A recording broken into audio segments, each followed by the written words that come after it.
성공하기로 마음먹었다면 꼭 이루어집니다.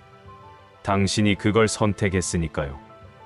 우리의 생각이 단순한 상상이 아니라 실제로 뇌와 신체를 변화시키고 나아가 현실을 창조하는 강력한 도구라는 사실을 아시나요? 뇌과학자 디스펜자 박사의 연구와 실제 경험을 통해 밝혀진 놀라운 진실을 함께 알아보아요. 여러분도 생각의 힘으로 원하는 삶을 만들어갈 수 있는 구체적인 방법을 알게 될 거예요. 현대 뇌과학의 발전은 우리가 마음이라고 부르는 것이 실제로 물리적인 뇌의 작용임을 발견했어요. 더 놀라운 것은 우리의 생각이 뇌의 구조를 바꾸고 호르몬 분비를 조절하며 심지어 유전자 발현까지 영향을 미친다는 사실이에요. 이제부터 그 비밀을 하나씩 풀어보겠습니다. 뇌과학의 가장 흥미로운 발견 중 하나는 우리 뇌가 실제 경험과 생생한 상상을 거의 동일하게 받아들인다는 것이에요. 이는 단순한 이론이 아니라 수많은 실험을 통해 입증된 과학적 사실이랍니다. 뇌 영상 촬영 기술의 발달로 우리는 이제 생각만으로도 뇌의 신경회로가 실제로 변화하는 것을 눈으로 확인할 수 있게 되었어요. 이것이 바로 신경가소성이라는 개념의 핵심이죠. 하버드 대학에서 진행된 유명한 피아노 실험을 소개해 드릴게요. 연구진은 피아노를 전혀 칠 줄 모르는 사람들을 두 그룹으로 나누었어요. 첫 번째 그룹은 매일 2시간씩 실제로 피아노를 연습했고, 두 번째 그룹은 피아노 앞에 앉아서 건반을 누르는 상상만 했답니다. 5일 후, 두 그룹의 뇌를 fMRI로 촬영해본 결과는 정말 놀라웠어요. 실제로 피아노를 친 그룹과 상상만 한 그룹의 뇌에서 거의 동일한 신경회로의 발달이 관찰되었답니다. 특히 운동 피질 영역에서 손가락, 움직임을 담당하는 부분이 두 그룹 모두에서 확장되고 강화된 것이 확인되었어요. 이는 우리가 어떤 행동을 생각하는 것만으로도 실제로 그 행동을 수행할 때와 유사한 뇌의 변화가 일어난다는 것을 보여주는 강력한 증거예요. 이러한 현상이 일어나는 이유는 뇌의 진화적 특성 때문이에요. 우리 조상들은 위험한 상황을 미리 상상하고 대비하는 능력이 생존에 매우 중요했어요. 사자를 만났을 때의 상황을 미리 머릿속으로 시뮬레이션하고 도망갈 경로를 계획하는 것이 실제 위기 상황에서 생존 확률을 높였죠. 그래서 뇌는 상상을 연습으로 받아들이도록 진화했답니다. 거울 신경세포는 1990년대 이탈리아의 신경과학자들이 원숭이 실험 중 우연히 발견한 특별한 뇌세포예요. 이 세포들은 우리가 어떤 행동을 직접 할 때뿐만 아니라 다른 사람이 그 행동을 하는 것을 볼 때도 활성화돼요. 더 놀라운 것은 그 행동을 머릿속으로 상상할 때도 똑같이 반응한다는 거예요. 이것이 바로 시각화와 멘탈 트레이닝이 실제로 효과가 있는 과학적 근거랍니다. 올림픽 선수들이 경기 전에 눈을 감고 완벽한 연기를 머릿속으로 그리는 것도 이런 원리를 활용한 거예요. 실제로 많은 연구에서 멘탈 트레이닝을 병행한 선수들이 그렇지 않은 선수들보다 더 나은 성과를 보였다고 해요. 나의 생각이 곧 나의 훈련이 되는 셈이죠. 뇌가 현실과 상상을 구분하지 못한다는 것은 우리에게 엄청난 가능성을 열어줘요. 우리는 물리적인 제약 없이도 오직 생각만으로 뇌를 재구성하고 새로운 능력을 개발할 수 있다는 뜻이니까요. 하지만 이는 동시에 부정적인 생각의 위험성도 시사해요. 계속해서 실패하는 상상을 하면 뇌는 그것을 연습으로 받아들여 실제로 실패할 확률을 높이게 되거든요. 나는 생각했을 때 이 원리를 이해하고 활용하는 것이 성공과 행복의 핵심 열쇠라고 봐요. 우리가 원하는 미래를 생생하게 그리고 그것을 이미 이룬 것처럼 느끼며 생각한다면 우리의 뇌는 그 방향으로 변화하기 시작할 거예요. 이것이 바로 가능성의 과학이라고 할 수 있죠. 조 디스펜자 박사의 이야기는 단순한 의학적 기적을 넘어서 인간의 의식이 가진 놀라운 치유력을 보여주는 살아있는 증거예요. 1986년 4월 25일, 당시 23살이었던 조 디스펜자는 캘리포니아 팜스프링스에서 열린 철인 3종 경기에 참가했어요. 자전거 구간을 달리던 중 시속 55마일로 달리던 SUV가 그를 뒤에서 들이받았답니다. 그 충격으로 그는 공중으로 날아올랐다가 아스팔트 바닥에 등부터 떨어졌어요.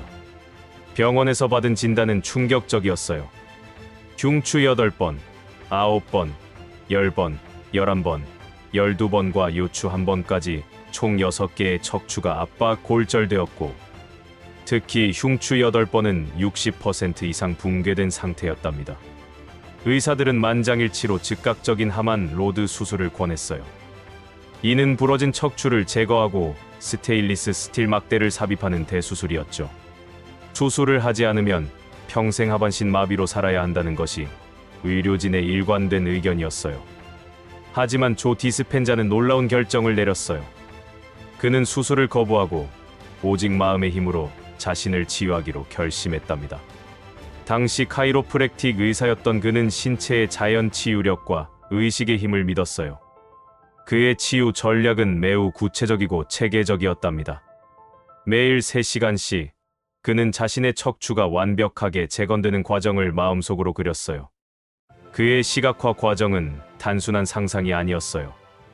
그는 해부학적 지식을 바탕으로 각 척추뼈가 정확한 위치로 돌아가고 신경이 재생되며 혈액 순환이 회복되는 모습을 세밀하게 그렸답니다. 또한 그는 이미 완전히 회복된 자신의 모습을 상상하며 다시 걷고 뛰는 기쁨을 온몸으로 느꼈어요. 이 과정에서 그는 감사, 사랑, 기쁨 같은 긍정적인 감정을 의도적으로 불러일으켰답니다. 놀랍게도 6주가 지나자 첫 번째 변화가 나타났어요. 극심했던 통증이 서서히 줄어들기 시작했고 발가락에 감각이 돌아왔답니다. 9주째가 되자 그는 도움 없이 일어설 수 있게 되었어요. 그리고 사고 후 정확히 9주 반 만에 그는 다시 걷기 시작했답니다. 12주 후에는 일상생활로 완전히 복귀했고 6개월 후에는 다시 운동을 시작할 수 있었어요. 의료진은 이를 이학적으로 설명할 수 없는 회복이라고 표현했어요.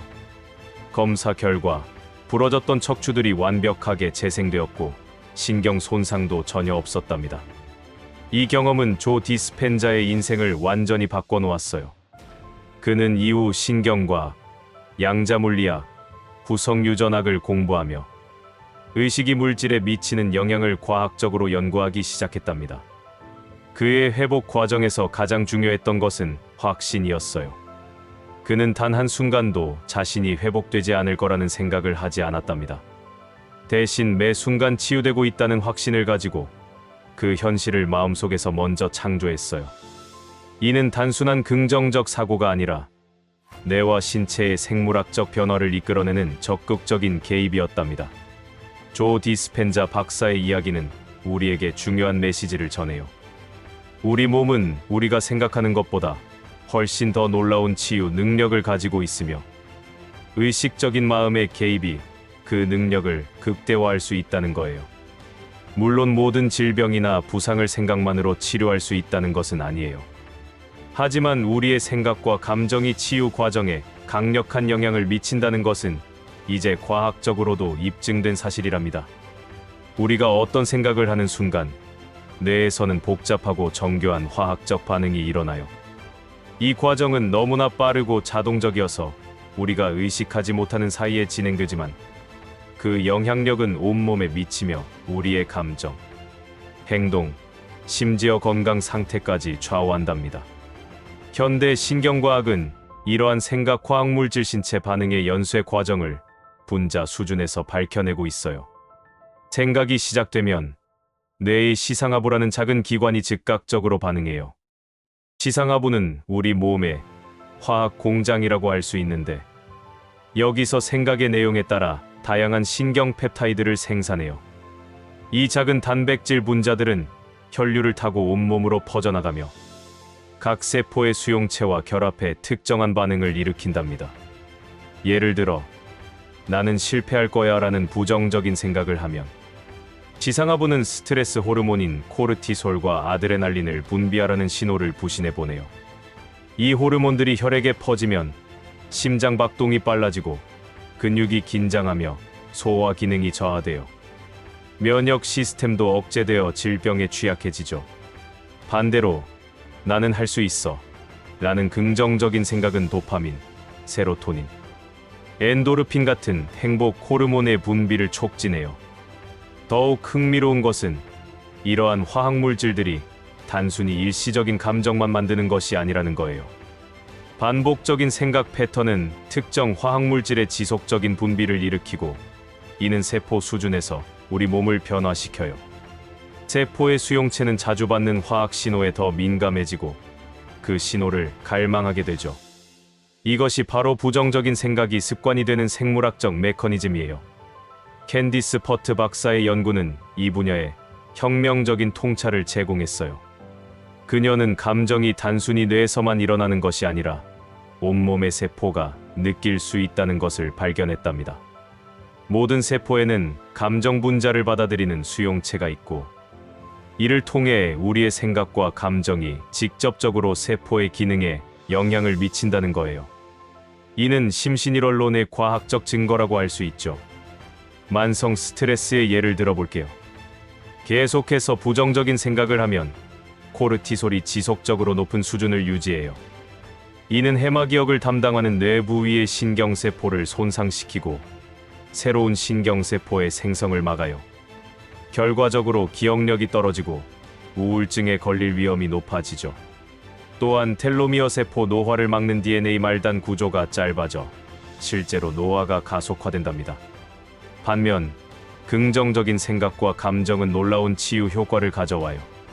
하버드 의대의 연구에 따르면 감사일기를 쓰는 것만으로도 면역글로불린 A의 수치가 높아지고 심장박동 변이도 HRV가 개선되어 전반적인 건강이 좋아진다고 해요. 사랑과 연민의 감정을 느낄 때 분비되는 옥시토신은 치유 호르몬으로 불리며 상처 치유를 빠르게 하고 염증을 줄이는 효과가 있답니다. 이러한 과학적 발견들은 우리에게 중요한 시사점을 제공해요. 우리의 생각은 단순한 정신활동이 아니라 실제로 우리 몸의 화학적 환경을 만들어내는 강력한 도구라는 거예요. 매 순간 우리가 선택하는 생각이 우리 몸의 70조 개 세포에 직접적인 메시지를 보내고 있답니다. 그래서 의식적으로 긍정적이고 건설적인 생각을 선택하는 것이 건강과 행복을 위해 그토록 중요한 거예요. 우리 마음의 95%는 잠재의식이 차지하고 있어요. 의식적인 마음이 CEO라면 잠재의식은 회사의 모든 실무를 담당하는 직원들이라고 할 수 있죠. 잠재의식은 우리의 습관, 신념, 자동적인 반응들을 관장하며 하루에 약 6만 개의 생각 중 대부분을 만들어낸답니다. 그래서 진정한 변화를 원한다면 이 강력한 잠재의식을 재프로그래밍해야 해요. 브루스 립튼 박사는 잠재의식을 생물학적 컴퓨터에 비유해요. 이 컴퓨터는 태어나서 7살까지 주로 프로그래밍 되는데, 이 시기에 우리는 세타파 상태 최면 상태와 유사에 있어서 주변 환경의 모든 정보를 필터링 없이 흡수한답니다. 부모님의 말, 행동, 감정 패턴이 그대로 우리의 잠재의식에 입력되는 거죠. 하지만 다행히도 성인이 되어서도 의식적인 노력으로 이 프로그램을 바꿀 수 있어요. 잠재의식을 재프로그래밍하는 가장 효과적인 방법은 반복이에요. 진경과학에서는 이를 헤비한 학습이라고 부르는데, 함께 발화하는 뉴런은 함께 연결된다는 원리죠. 어떤 생각이나 행동을 반복하면 그와 관련된 신경회로가 강화되고 결국 자동적인 패턴이 된답니다. 마치 숲속의 길을 만드는 것과 같아요. 처음엔 풀을 헤치고 가야 하지만 계속 같은 길을 가면 결국 뚜렷한 오솔길이 생기죠. 조 디스펜자 박사는 이 과정을 더욱 가속화하는 방법을 제시해요. 단순히 생각만 반복하는 것이 아니라 강렬한 감정과 함께 새로운 자아를 체험하는 거예요. 뇌는 생생한 감정을, 동반한 경험을 더 중요하게 여기고 더 빨리 학습한답니다. 그래서 미래에 성공한 자신을 상상할 때 그때 느낄 기쁨, 자부심, 감사함을 미리 느끼는 것이 중요해요. 런던 대학의 연구에 따르면 새로운 습관이 자동화되는데 평균 66일이 걸린다고 해요. 하지만 이는 개인차가 있어서 간단한 습관은 21일, 복잡한 습관은 254일까지도 걸릴 수 있답니다. 중요한 것은 포기하지 않고 꾸준히 반복하는 거예요. 특히 처음 2주가 가장 힘든데, 이때 기존의 신경회로가 저항하기 때문이에요. 하지만 이 시기를 넘기면 점점 쉬워진답니다. 성공한 사람들의 공통점 중 하나는 이러한 잠재의식 프로그래밍을 의도적으로 활용한다는 거예요. 짐 캐리는 무명 시절 자신에게 1천만 달러짜리 수표를 써서 지갑에 넣고 다녔어요. 매일 그 수표를 보며 성공한 배우가 된 자신을 상상했죠. 오프라 윈프리는 어린 시절의 트라우마를 극복하기 위해 매일 감사 일기를 쓰며 긍정적인 신념 체계를 구축했답니다. 잠재의식 재프로그래밍에서 가장 효과적인 시간은 잠들기 직전과 일어난 직후예요. 이때 우리 뇌는 세타파 상태에 있어서 잠재의식의 문이 열려 있답니다. 이 골든타임에 원하는 미래를 상상하고 긍정적인 확언을 반복하면 효과가 배가 돼요. 많은 성공한 사람들이 아침 루틴과 저녁 루틴을 중요하게 여기는 이유가 바로 여기에 있답니다. 나의 생각으로는 잠재의식 프로그래밍의 핵심은 일관성이에요. 하루 이틀에서는 변화가 없지만 21일, 66일, 100일을 꾸준히 하면 놀라운 변화를 경험하게 될 거예요. 마치 체육관에서 근육을 만드는 것처럼 마음의 근육도 꾸준한 훈련이 필요하답니다. 여러분도 오늘부터 시작해보는 건 어떨까요? 오랫동안 과학자들은 성인의 뇌는 변하지 않는다고 믿었어요. 하지만 20세기 후반 놀라운 발견이 이루어졌답니다. 우리의 뇌는 평생 동안 계속해서 변화하고 재구성될 수 있다는 것이죠. 이것이 바로 신경가소성이에요. 이 발견은 인간의 잠재력에 대한 우리의 이해를 완전히 바꿔놓았답니다. 신경가소성은 뇌가 경험에 반응하여 신경 연결을 재구성하는 능력을 말해요. 새로운 것을 배울 때마다 뇌에서는 새로운 시냅스가 형성되고 자주 사용하는 회로는 더욱 강화돼요. 반대로 사용하지 않는 연결은 약해지고 결국 사라지죠. 이는 사용하거나 잃거나라는 원칙으로 설명됩니다. 노먼 도이지 박사의 연구는 신경가소성의 놀라운 사례들을 보여줘요. 뇌졸중으로 언어 능력을 잃은 환자가 다른 뇌 영역을 훈련시켜 다시 말할 수 있게 되었고, 균형 감각을 잃은 여성이 혀에 부착한 전기 자극 장치로 균형을 되찾았답니다. 이는 뇌가 손상된 부분의 기능을 다른 영역이 대신할 수 있다는 것을 보여주는 극적인 예시예요. 더욱 흥미로운 것은 단순한 생각만으로도 뇌의 물리적 구조가 바뀐다는 거예요. UCLA의 제프리 슈워츠 박사는 강박장애 환자들을 대상으로 한 연구에서 이를 증명했어요. 환자들에게 강박적 충동이 일어날 때 이것은 내 뇌의 오작동일 뿐이야 라고 생각하고 다른 활동으로 주의를 돌리도록 훈련시켰답니다. 10주 후 뇌 스캔 결과 실제로 강박장애와 관련된 뇌회로의 활동이 현저히 감소한 것이 확인되었어요. 마이클 머제니치 박사는 신경가소성 연구의 선구자로 뇌가 나이에 관계없이 변화할 수 있다는 것을 증명했어요. 그의 연구에 따르면 80세 노인의 뇌도 새로운 것을 배울 때 20대처럼 활발하게 재구성된답니다. 다만 나이가 들수록 변화 속도가 느려질 뿐이에요. 이는 늙은 개에게 새로운 재주를 가르칠 수 없다는 속담이 과학적으로 틀렸다는 것을 보여주죠. 신경가소성의 가장 놀라운 측면 중 하나는 경쟁적 가소성이에요. 뇌의 각 영역은 서로 경쟁하며 더 많이 사용되는 기능이 더 많은 뇌 공간을 차지하게 돼요. 예를 들어 시각 장애인의 경우 시각 피질이 청각이나 촉각 처리에 재활용되어 일반인보다 뛰어난 청력이나 촉각을 갖게 되죠. 이는 우리가 집중하고 연습하는 것이 실제로 뇌의 지도를 다시 그린다는 것을 의미해요. 조 디스펜자 박사는 이러한 신경가소성을 의도적으로 활용하는 방법을 제시해요. 매일 같은 시간에 명상을 하고 원하는 미래의 자신을 상상하며 그 상태에서 느낄 감정을 미리 경험하는 거예요. 이렇게 하면 뇌는 그 상상된 현실에 맞춰 재구성되기 시작한답니다. 실제로 그의 워크숍 참가자들의 뇌 스캔 결과 단 4일간의 집중 명상으로도 뇌의 구조적 변화가 관찰되었어요. 신경가소성은 희망의 과학이에요. 우리는 더 이상 유전자나 과거의 경험에 갇혀 있지 않아요. 매 순간 우리는 뇌를 재설계할 수 있는 능력을 가지고 있답니다. 중요한 것은 변화를 위한 의도적인 노력과 꾸준한 실천이에요. 여러분의 뇌는 지금 이 순간에도 변화할 준비가 되어 있어요. 이제 우리는 생각이 현실을 만드는 과학적 원리를 이해했어요. 하지만 진짜 중요한 것은 이 지식을 일상에서 어떻게 활용하느냐겠죠. 여기서는 조 디스펜자 박사와 다른 전문가들이 제시하는 구체적이고 실용적인 방법들을 소개할게요. 이 방법들은 모두 과학적으로 검증되었고 수많은 사람들이 실제로 삶의 변화를 경험했답니다. 첫 번째로 소개할 방법은 아침 명상 루틴이에요. 조 디스펜자는 매일 아침 일어나자마자 20에 3공분간 명상할 것을 권해요. 이때 중요한 것은 단순히 마음을 비우는 것이 아니라 적극적으로 새로운 자아를 창조하는 거예요. 먼저 현재의 자신을 관찰하고 바꾸고 싶은 패턴을 인식한 다음 원하는 미래의 자신을 생생하게 그려보세요. 그리고 그 미래가 이미 현실이 된 것처럼 감사와 기쁨을 느껴보는 거예요. 두 번째 방법은 감정 리허설이에요.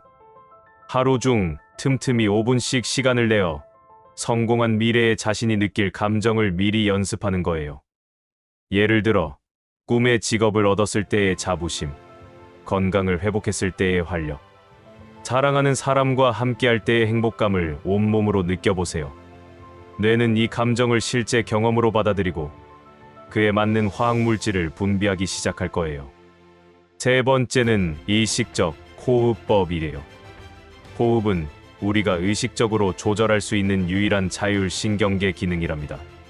4에, 7에, 8 호흡법 4초 들이쉬고 7초 멈추고 8초 내쉬기를 하루에 3번씩 실천하면 스트레스 반응을 줄이고 부교감 신경을 활성화할 수 있어요. 이는 뇌를 알파파 상태로 만들어 잠재의식에 접근하기 쉽게 해준답니다. 네 번째 방법은 심장 호흡 명상이에요. 하트메스 연구소의 연구에 따르면 심장은 뇌보다 5000배 강한 전자기장을 만들어낸답니다. 눈을 감고 심장 부위에 집중하면서 마치 심장으로 숨을 쉬는 것처럼 상상해보세요. 그리고 감사, 사랑, 연민 같은 긍정적 감정을 심장에서 온몸으로 퍼뜨려보세요. 이 방법은 심장 박동 변이도를 개선하고 전반적인 건강을 증진시켜요. 다섯 번째는 저널링 일기 쓰기예요. 매일 저녁 다음 3가지를 적어보세요. 1. 오늘 감사한 일 3가지. 2. 내일 이루고 싶은 목표를 이미 이룬 것처럼 과거형으로 쓰기. 3. 오늘 느낀 부정적 감정과 그것을 어떻게 전환했는지. 이 과정은 잠재의식을 재프로그래밍하는 강력한 도구가 됩니다. 특히 손으로 직접 쓰는 것이 타이핑보다 효과적이에요. 여섯 번째는 환경 디자인이에요. 우리 주변 환경은 무의식적으로 우리의 생각과 행동에 영향을 미쳐요. 집과 사무실에 영감을 주는 문구, 목표를 상기시키는 사진, 긍정적인 에너지를 주는 물건들을 배치하세요.